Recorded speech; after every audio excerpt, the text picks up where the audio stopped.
Hello friends, welcome back on our channel. आज आपण पाहणार आहोत 6th स्टँडर्डचा मॅथचा फर्स्ट लेसन। त्या संदर्भात काही अगोदर माहिती बघूयात आणि नंतर प्रॅक्टिस सेट फर्स्ट हा सॉल्व करणार आहोत। तर सुरुवातीला या लेसन मधले काही पॉइंट आहेत बघा। तर सुरुवातीला नंबर 1 लाच पॉइंट दिलेला आहे आणि ह्या पॉइंटचं बघायचं आपल्याला की या पॉइंट म्हणजे काय असतो, फक्त एक दिलेला डॉट असतो, हे की सगळ्यांनाच माहित आहे। त्यानंतर नेक्स्ट पॉइंट आहे आपल्याला इथं रेज। रेज जो आहे तो या पॉइंट नुसार या पद्धतीने तो दाखवलेला असतो। म्हणजे रेज हे कुठल्याही एका पॉइंटच्या नुसार कोणत्याही बाजूला आपण काढू शकतो, त्यांना आपण रेज म्हणायचं आहे। त्यानंतर असते लाईन। लाईन जे असते तिला 2 डॉट देऊन किंवा एकापेक्षाही जास्त डॉट त्या लाईनवर देऊ शकतो आपण। तर ती या पद्धतीने अशी एक लाईन असते। या पद्धतीने आपण लाईन काढू शकतो।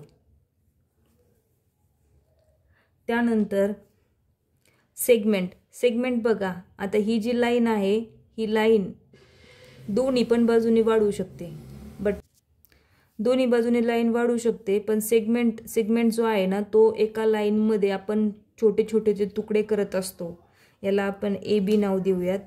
नंतर याला पण आपण ए बी नाव देऊयात। बट हा जो आहे ना हा इथपर्यंतच एंड होतो, याच्या पुढे त्याला रेज नसतात किंवा तो तुकडा आहे त्यामुळे तो पुढे वाढू शकत नाही। पण लाईन जी आहे ना ती लाईन आपण ह्या 2 पॉइंटच्या पुढेही आपण या पद्धतीने वाढू शकतो। ओके, हे झालं सेगमेंट। आता प्लेन। प्लेन जर विचार केला तर हा सरफेस असतो, प्लेन सरफेस असतो या पद्धतीने। And parallel line. नेक्स्ट आहे पॅरलल लाईन। पॅरलल लाईन म्हणजे काय की सेम डिरेक्शननी असणाऱ्या लाईन। आता ह्या झाल्या एकमेकांना पॅरलल असणाऱ्या। त्यानंतर या पद्धतीने पण एकमेकांना पॅरलल असणाऱ्या लाईन आपण बघू शकतो या पद्धतीने। ह्या झाल्या एकमेकांना पॅरलल लाईन झाल्या। Intersecting line. आता इंटरसेक्टिंग लाईन म्हणजे काय, तर इंटरसेक्ट म्हणजे एकमेकांना क्रॉस जाणे, थोडक्यात एकमेकांना होणाऱ्या क्रॉस ज्या लाईन असतात त्यांना म्हणायचं इंटरसेक्ट। ह्या ज्या लाईन आहेत त्या एकमेकांना इंटरसेक्ट केलेला आहे त्यांनी, म्हणजे ह्या झाल्या अशा लाईन जेव्हा आपण बघत असतो तर त्या झाल्या इंटरसेक्टिंग लाईन। तर हे झाले थोडेसे फर्स्ट लेसन बद्दल आपल्याला थोडे की पॉइंट्स आहेत, त्याचे एक्सप्लेनेशन आपण इथे बघितले। तर आता आपण बघणार आहोत 1 बाय 1 प्रॅक्टिस सेट फर्स्ट जो आहे तो कसा सॉल्व करायचा। तर चला बघूयात। हा आहे practice set first. Look at the figure along side and name the following. आता याच्यामध्ये आपल्याला काही कॉर्नर पॉइंट दिलेले आहेत, रेज दिलेले आहेत क्वेश्चन मध्ये, लाईन सेगमेंट दिले आणि लाईन्स दिले। तर हे झाले इथं एक त्यांनी इथं पूर्ण फिगर दिलेली आहे आणि त्या फिगर नुसारच आपल्याला काय करायचे, पूर्ण त्याचे नाव इथं लिहायचे आहेत आपल्याला। लाईन कोणाला म्हणायचे, लाईन सेगमेंट कोणाला म्हणायचे, रेज कोणाला म्हणायचे, तर हे आपल्याला इथं कंप्लीट करायचं आहे। तर बघूयात आपण 1 बाय 1। आता हे जे आहे कॉर्नर पॉइंट कोणाला म्हणणार आहोत आपण, तर फर्स्ट क्वेश्चनचा फर्स्ट जो आहे तर हा आहे कॉर्नर पॉइंटचा क्वेश्चन। तर MOT आणि RON हे जे आहेत ना तर हे आहेत आपले कॉर्नर पॉइंट। कोणते कोणते, MOT आणि अजून एक असणार आहे RON। असे जे पॉइंट आहेत ना त्यांना म्हणणार आहेत आपण कॉर्नर पॉइंट। आता नेक्स्ट क्वेश्चन आहे रेज। तर रेज कोणाला म्हणणार आहोत आपण बघा आता, तर इथून बघा एका पॉइंट वरून निघणारे जेवढे पण किरण असतात त्यांना आपण रेज म्हणणार आहे, जसं की आपण इथं बघितलेलं होतं। तर याच्यानुसार बघा हे जे आहे OM रेजला इथं सुरुवातीला लिहिणार आता OM हा एक रेज आहे, OR हा एक रे आहे, नंतर OS हा एक रे आहे, OT हा एक रे आहे, ON हा एक रे आहे आणि OP हा एक रे आहे। तर या पद्धतीने आपण हे सगळे रेज जे आहेत ते सांगू शकतो। त्यानंतर आहे बघा नंतर लाईन सेगमेंट। आता लाईन सेगमेंट आपण इथं बघितलेत की ते काय आहेत, छोटे छोटे लाईनचे तुकडे असतात, ते काय पूर्ण लाईन किंवा त्याच्यानंतर पुढे वाढू पण शकत नाही. तर मग ते कोणते आहे तर बघूयात. तर लाईन सेगमेंटमध्ये बघा, हे बघा MT, नंतर आहे RN, नंतर OP, नंतर आहे ON, नंतर आहे OS, OR आणि OM. म्हणजे छोटे छोटे तुकडे जसं आपण रेज लिहिलेत ना त्या पद्धतीने हे सगळे त्याच्यामध्ये येऊ शकतं. तर बघूयात आता याच्यामध्ये क्वेश्चनचं आन्सर लाईन सेगमेंटमध्ये काय येणार आहे. तर बघा MO पण येऊ शकतं इथं किंवा OM, दोन्हीपैकी केलं तरी चालतंय. OM घ्या, त्यानंतर OT घ्या, त्यानंतर आपण इथं लिहू शकतो जेवढे आपण जसे रेज लिहिलेत ना ते त्या पद्धतीने रेज नाही येते, बट आपल्याला सिगमेंट लिहायचे म्हणजे आपल्याला तुकडे करावं लागणार. जसं की ही पूर्ण लाईन आहे M आणि T, पण त्याचा तुकडा पडल्यानंतर हा काय आहे O आणि M, हा याचा एक तुकडा आहे आणि OT हा एक दुसरा तुकडा आहे. त्याच पद्धतीने RO, नंतर ON, त्यानंतर OP, नंतर OS. या पद्धतीने हे जे आहेत हे सगळे काय आहेत तर लाईन सेगमेंट आहेत. आणि त्यानंतर आहे 4 नंबरचा, तर लाईन लिहायच्या. याच्यामध्ये लाईन्स कोणत्या असणार आहे तर 2च लाईन आहे बघा याच्यामध्ये. हे सगळे हा जो आहे हा रे आहे, हा रे, ही एक लाईन आहे R आणि N. लाईनला L या अक्षराने दाखवत असतात.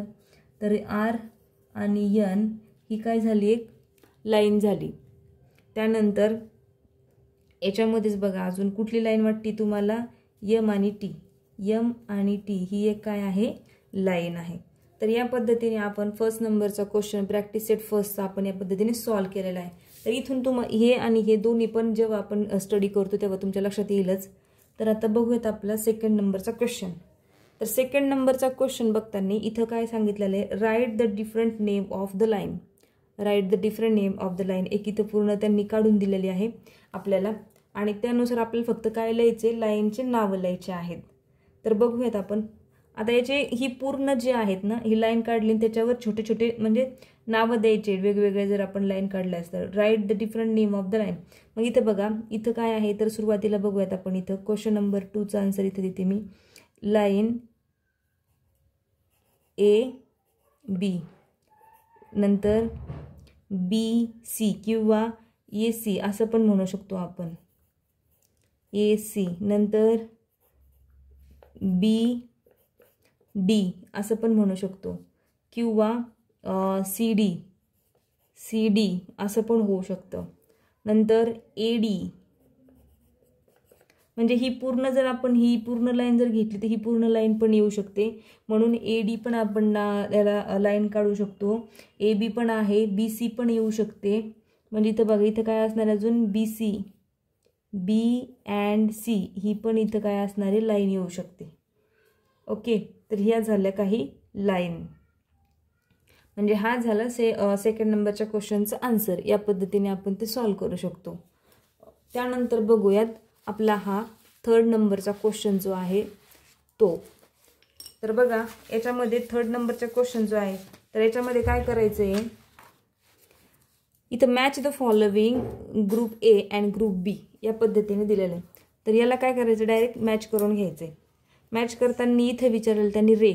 आता रे कोणता असणार आहे, रे असणार आहे आपला या पद्धतीने रे असणार आहे. प्लेन कोणतं असणार आहे तर हे प्लेन आहे. त्यानंतर लाईन काढायची आपल्याला, लाईन ही वाढत असते, मग ही काय असणार आहे आपली लाईन. आणि हे लास्टला राहिले लाईन सिगमेंट, म्हणजे हा एका रेषेचा तुकडा किंवा एका रेषेमधला छोटासा पार्ट आहे तो. तर हे झाले त्याचे आन्सर्स. हा झाला क्वेश्चन नंबर 3.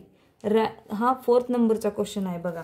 याच्यामध्ये विचारलेले आहेत त्यांनी काही पॉइंटमध्ये पण त्यांनी काय विचारलेलं आहे, concurrent line and the points of the concurrence in figure. Parallel line विचारलेली आहे, कॉन्करंट लाईन अँड त्याचे पॉईंट विचारलेले आहेत, आणि कॉन्करन्स याच्यामधले पॉईंट्स विचारलेले आहेत. तर मग या सुरुवातीला बघूया आपण पॅरलल लाईन. तर पॅरलल लाईन बघा इथं पॅरलल लाईनमध्ये काय येणार आहे, कोणत्या लाईन येऊ शकते पॅरलल लाईनमध्ये, आपण आत्ताच सांगितलं इथं बघा, याच्यामध्ये मी तुम्हाला सांगितलं होतं की पॅरलल लाईन कशा असतात, त्या एकमेकांना सिमिलर दिसणाऱ्या असतात. मग त्या वाकड्या असू द्या, क्रॉस असू द्या किंवा स्ट्रेट असू द्या, कशाही असू शकतात. तर मग या फिगरमध्ये आपल्याला बघायचं ते पॅरलल लाईनचे नावं लिहायचे आपल्याला, कोणत्या लाईन त्या असू शकतात. तर इथे बघा आता सेम दिसणाऱ्या लाईन कुठल्या असतात, हे बघा, ही बी, ही एक, नंतर ही एक आणि नंतर ही एक.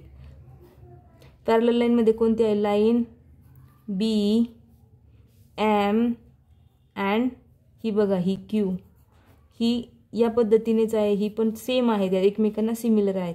अजून कुठल्या दिसतात बघा, ही झाली एक समजा, नंतर याच्यामधली सेकंडचं बघा ही असणार आहे ए, आणि ही जी दिसते आपल्याला ए आणि पी, ही आहे ए आणि ही पी, ही झाली पॅरलल लाईन. ओके. नंतर बघा कॉन्करंट लाईन. कॉन्करंट लाईन ज्या असतात तर त्या कोणत्या आहेत ते बघायचे. आता कॉन्करंट लाईन बघा कोणत्या आहेत, तर ह्या आहेत.